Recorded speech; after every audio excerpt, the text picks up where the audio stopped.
जय श्री राम मित्रों, मैं महेंद्र सिंह आप सभी भक्तों का आध्यात्म की दुनिया में हार्दिक स्वागत करता हूं। मित्रों, हमारे पवित्र हिंदू धर्म में मांसाहार पाप है या पुण्य, आज इस संदर्भ में हम आपको एक कथा सुनाने जा रहे हैं, जिसको सुनने के उपरांत आप स्वयं यह निर्णय करना कि मांसाहार पाप है या पुण्य। तो कथा को अब शुरू करते हैं। यह बात उन दिनों की है जब भगवान श्री कृष्ण अपने बालपन में थे। एक बार जब श्री कृष्ण एक पेड़ के नीचे बैठकर बांसुरी बजा रहे थे, तभी उनकी तरफ एक हिरण दौड़ता हुआ आया और उनके पीछे आकर छिप गया। वह हिरण बहुत ही घबराया हुआ था, तो भगवान श्री कृष्ण ने उसके सिर पर हाथ फेरते हुए कहा कि क्या हुआ, तुम क्यों छिप रहे हो। तभी उसका पीछा करते हुए एक शिकारी भी वहां आ पहुंचा और बोला, यह मेरा शिकार है, इसे मुझे दे दो, इस पर मेरा अधिकार है। तब भगवान श्री कृष्ण बोले, नहीं, हर जीव पर उसका खुद का अधिकार होता है, न कि किसी और का। तब वह शिकारी क्रोध में बोला, यह मेरा शिकार है, मैं इसे पकाकर खाऊंगा।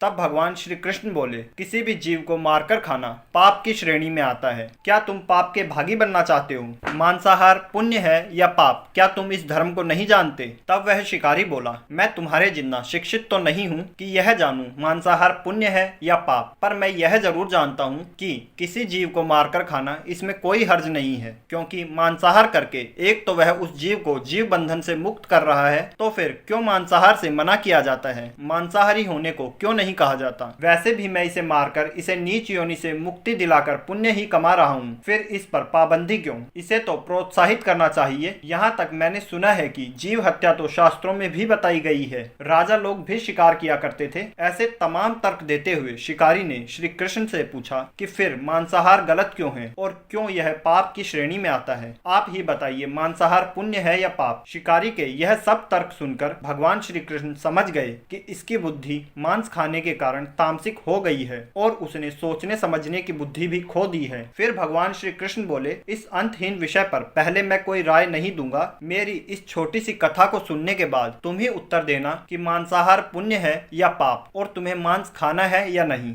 श्री कृष्ण की यह बात सुनकर वह शिकारी सोचने लगा कि इसमें मेरा तो कोई घाटा नहीं है, मैं इस कथा को सुन ही लेता हूँ, मेरा मनोरंजन भी हो जाएगा और बाद में मुझे इस हिरण का मांस भी मिल जाएगा।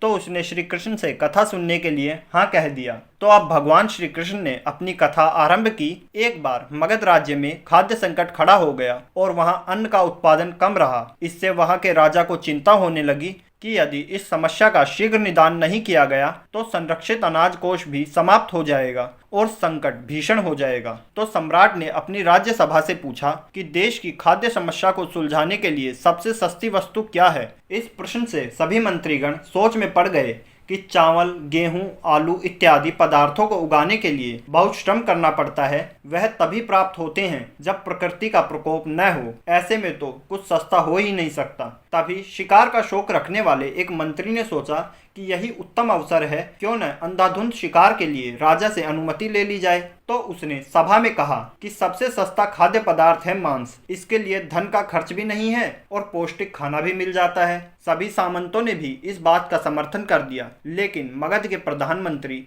अभी भी चुप थे। सम्राट ने प्रधानमंत्री से पूछा, आप चुप क्यों हैं? आपने कोई अनुमोदन नहीं किया, आपका क्या मत है? इस पर प्रधानमंत्री ने कहा कि मैं नहीं मानता कि यह कथन सही है कि मांस सबसे सस्ता पदार्थ है, फिर भी इस विषय पर मैं अपने विचार आपके सामने कल रखूंगा। और फिर उसी रात प्रधानमंत्री मांसाहार प्रस्ताव रखने वाले सामंत के घर पहुंचे। सामंत ने इतनी देर रात प्रधानमंत्री को अपने घर आया देखा तो वह घबरा गया और किसी अनिष्ट की आशंका से कांप उठा। इतने में प्रधानमंत्री ने कहा, आज संध्या को महाराज बीमार हो गए और उनकी हालत बहुत ही खराब है। राज्य वैद्य ने कहा है कि किसी शक्तिशाली देह का 2 तोला मांस मिल जाए तो राजा के प्राण बचाए जा सकते हैं, और आप महाराज के सबसे विश्वास पात्र हैं, इसलिए आपसे योग्य और कौन होगा? इसके लिए आप जो भी मूल्य लेना चाहें ले सकते हैं। आप कहें तो इस काम के लिए मैं आपको 1 लाख स्वर्ण मुद्राएं भी दे सकता हूं। अगर आप चाहें तो एक बड़ी जागीर भी मांग सकते हैं, बस आप अपनी इच्छा कहें और इसके बदले में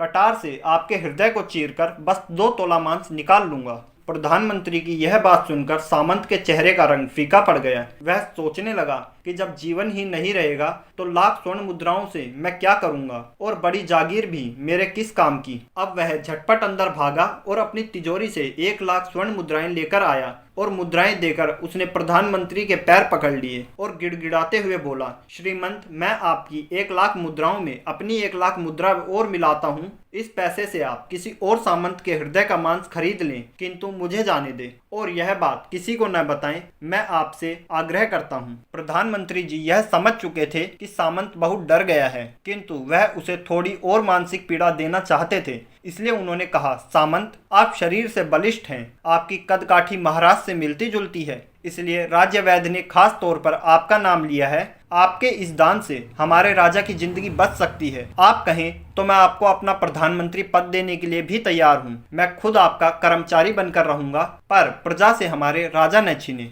अब सामंत खुद को पूरी तरह फंसता हुआ पा रहा था, इसलिए उसने अपने शरीर पर अंग वस्त्र रखकर अपने जूते भी पहन लिए। जैसे ही वह वहां से भागने लगा तो प्रधानमंत्री ने उसका मार्ग रोक लिया। इस पर वह प्रधानमंत्री जी के पैरों में लेट गया और उनसे याचना करने लगा कि मैं इस पद के योग्य नहीं हूँ। जब प्राण ही नहीं रहेंगे तो प्रधानमंत्री पद क्या, राजा का सिंहासन भी मिल जाए तो उसका मैं क्या करूँगा। आप चाहें तो मेरा सब कुछ ले लें, पर मेरे प्राण ना ले। मैं अपना ये भवन और सारा धन आपको सौंपता हूँ और मैं रातों रात इस राज्य से निकल जाऊंगा। इतना कहकर वह अपने घोड़े की तरफ भागा और अपने घोड़े को गठने लगा। तभी पीछे से आवाज आई, अरे आप अपने पीछे यहाँ पूरे परिवार को छोड़कर जा रहे हो। इस पर सामंत बोला, मेरे प्राण से प्रिय कुछ भी नहीं है। जब जीवन ही नहीं रहेगा तो कुटुंब का क्या करूंगा। यदि जीवन रहा तो ऐसे ही सुखी रह लूंगा। इतना कहकर वह छलांग लगाकर घोड़े पर बैठ गया। वह अभी चलने को ही था कि प्रधानमंत्री ने घोड़े की साख पकड़ ली और वह सामंत से बोले, भागने की जरूरत नहीं है, आप आराम से घर पर ही रहो, मैं किसी और का प्रयास करता हूँ।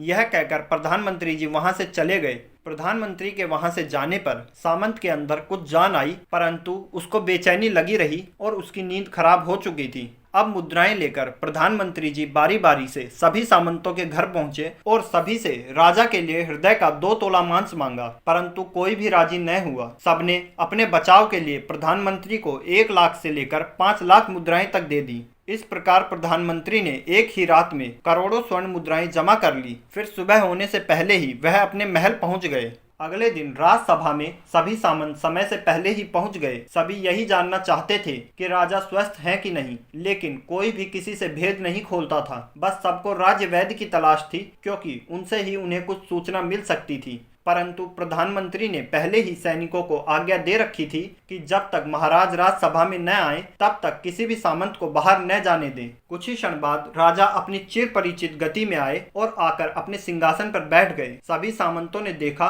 तो कहीं से भी राजा उन्हें अस्वस्थ नहीं लगे। उन्हें तो कुछ हुआ ही नहीं था। प्रधानमंत्री ने उनसे झूठ बोला। हर सामंत के मन में यही विचार चल रहा था, पर कोई भी किसी और को कुछ भी नहीं बोल पा रहा था। तभी प्रधानमंत्री ने राजा के समक्ष वे करोड़ों स्वर्ण मुद्राएं रख दी। इस पर राजा ने पूछा, ये स्वर्ण मुद्राएं किसके लिए हैं और कहां से आई है। तब प्रधानमंत्री बोले, 2 तोला मांस के लिए इतनी धनराशि जुटाई है महाराज, पर मांस फिर भी नहीं मिला। अपनी जान बचाने के लिए सामंतों ने यह मुद्राएं दी है। फिर प्रधानमंत्री ने राजा को सारी बात विस्तार से बता दी और फिर कहा कि अब आप यह विचार कीजिए कि मांस कितना सस्ता है। अब राजा को यह बात समझ आ गई थी। फिर उन्होंने अपनी प्रजा को अतिरिक्त परिश्रम करने का निवेदन किया और राजा के अनाज कोष से अनाज निकालकर श्रमिकों को दे दिया गया। उन्होंने पौष्टिक सब्जियां खेती का तुरंत आदेश दिया। वह करोड़ों स्वर्ण मुद्राएं इसी कार्य के लिए और श्रमिकों के कल्याण के लिए खर्च की गई। इससे साग सब्जी तेजी से उगी, जिससे प्रजा का कल्याण भी हुआ और पौष्टिकता भी मिली। कुछ समय बाद मौसम अनुकूल हुआ